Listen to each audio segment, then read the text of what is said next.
Video बघितला का तुम्ही? हा व्हिडिओ आहे परभणी जिल्ह्यातील गंगाखेड तालुक्यातल्या राणी सावरगाव येथील आणि विशेष म्हणजे ग्रामसभेमध्ये थेट एका नागरिकाला मारहाण केल्याचा आणि तेच जो कोणी व्यक्ती आहे त्यांचा आम्ही तपास घेत राणी सावरगाव येथे आलोय. तुमचं पूर्ण अगोदर मला नाव सांगा. मी मारुती उर्फ बाळासाहेब लक्ष्मणराव वाघमारे राणी सावरगावचा रहिवासी आहे. मी 19 तारखेला ग्रामसभा होती. मी 11 वाजता ग्रामसभेला गेलो होतो आणि माझ्या गल्लीतल्या पाण्याचा प्रश्न होता. मी पाण्याचा प्रश्न मांडला तर सरपंच पती तंटामुक्ती अध्यक्ष आहेत, ह्यानं मला मारहाण सुरू केली. सांभाळल्या, तुला पाणी काय करायचंय असा प्रकार झाला तिथं आणि मारहाण बेदम केली आणि बाजूला नेऊन महिला सरपंचाच्या मला पाया पडायला लावलं आणि वरून बचके दिले आणि नंतर त्याचा बंधू तुकाराम ईशोनाथ जाधव ह्यानं शिव्या पण दिल्या माझ्या बायकोवर.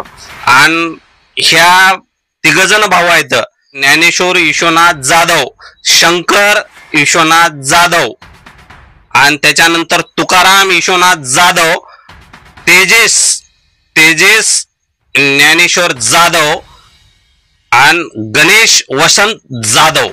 बाळासाहेब मला सांगा, त्या ग्रामसभेमध्ये एकूण किती लोकांची उपस्थिती होती? तिथं उपस्थिती 200 ते 250 लोक होते. पण एक कसं आहे,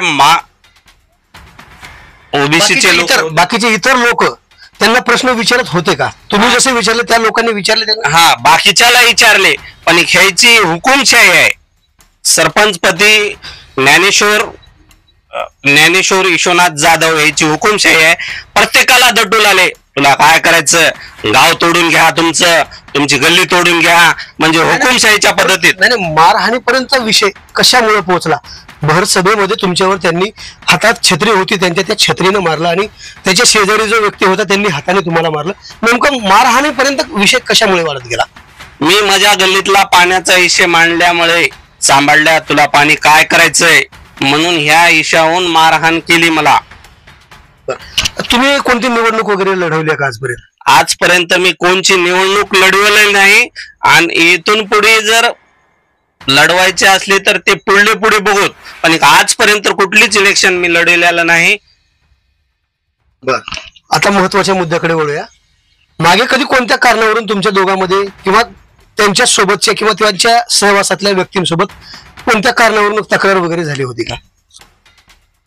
त्याच्या सोबत वैयक्तिक तक्रार कधी झाली नव्हती, पण 28 जूनला माझ्या दुकानला कुलूप टाकलं होतं. हे सरपंचाच्या म्हणण्यावरून टाकलं होतं ग्रामसेवकानं कुलूप. काय कारण होतं कुलूप टाकण्याचं? ते बॉन्ड मागत होते, नोटीस देता मला बॉन्ड मागत होते. हा, आमच्या 288 व्यापाऱ्याला ते कायदा मान्य नव्हता बॉन्डचा आणि 60 वर्षात कधी कोण्या सरपंचानं बॉन्ड मागितला नाही. आणि हे सरपंच बबिता विश्वनाथ जाधव ज्या सरपंच झाल्या त्याचा प्रतिनिधी ज्ञानेश्वर ईशोनाथ जाधव हेनं हे जाजी काटे घालू लागले आम्हाला व्यापाऱ्याला. हे माग 28 जूनला झालेला प्रकार आहे.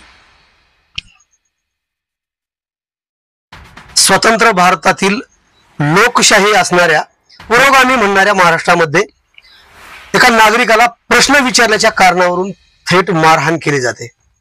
खऱ्या अर्थानं तंटामुक्ती अध्यक्ष आहेत का ते तंटायुक्ती अध्यक्ष आहेत? मला सांगा, पुढे प्रक्रिया काय झाली? तुमच्या दोघांमध्ये वादविवाद झाला, मारहाण झाली, त्यानंतर पुढची प्रक्रिया काय झाली? पुढली प्रक्रिया, मी घरी आलो. घरी आल्याच्या नंतर आमचे बंधू बोलले ज्ञानेश्वर ईशोनाथ जाधवला. ते म्हणले, बाबा आम्ही माघार घेतो म्हणले. 3 दिवस वाट बघितली आणि त्यानं मेसेज सोडला, बाळू वाघमारेच्या घरचे मला माफी मागायला यायलेत. मी म्हणलं, बाबा आमच्या घरातले तर माफी मागायला गेले नाहीत, हे माफी मागायला म्हणाले सरपंच प्रतिनिधी ज्ञानेश्वर जाधव. मग त्याच्यानंतर मी प्रक्रिया सुरू केली, पार फाडून टाकला आणि शुक्रवारी पंचनामा झाला आमचा ग्रामपंचायत मध्ये. या गोष्टीचे संपूर्ण महाराष्ट्रामध्ये व्हिडिओ मोठ्या प्रमाणात व्हायरल होत आहे. खऱ्या अर्थानं जर बघितलं तर नागरिकांनी ग्रामसभेमध्ये प्रश्न विचारला पाहिजे का नाही. मग विचारला पाहिजे असेल तर मग त्याला उत्तर त्या लोकप्रतिनिधींनी दिली पाहिजेत. आणि जर विचारू नये तर मग काय विचारू नये. देशात लोकशाही आहे तर त्या नागरिकांना अधिकार आहे की आमच्या वार्डमधला आमच्या गावातला खर्च कुठे होतो, किती होतो, त्याची पूर्ण जमा आणि शिल्लक जे काही खर्च झाला प्रत्येक रुपयाची देखरेख किंवा त्या हिशोब घेण्याची अधिकार जे आहेत प्रत्येक नागरिकाला आहे. मात्र राणी सावरगाव येथे जो प्रकार झालेला आहे अतिशय निंदनीय आहे आणि याची दखल घेऊन स्थानिक प्रशासन आणि जिल्हा प्रशासन नक्कीच संबंधितांवरती कडक कार्यवाही करून वाघमारे यांना न्याय मिळवून देईल का हे पाहणं अत्यंत औचित्याचं ठरते. ताजे आणि महत्वाचे अपडेट पाहण्यासाठी पाहत राहा आवाज बहुजनांचा न्यूज लाईव्ह करता शिवाजीराव गायकवाड, राणी सावरगाव, परभणी. आवाज बहुजनांचा.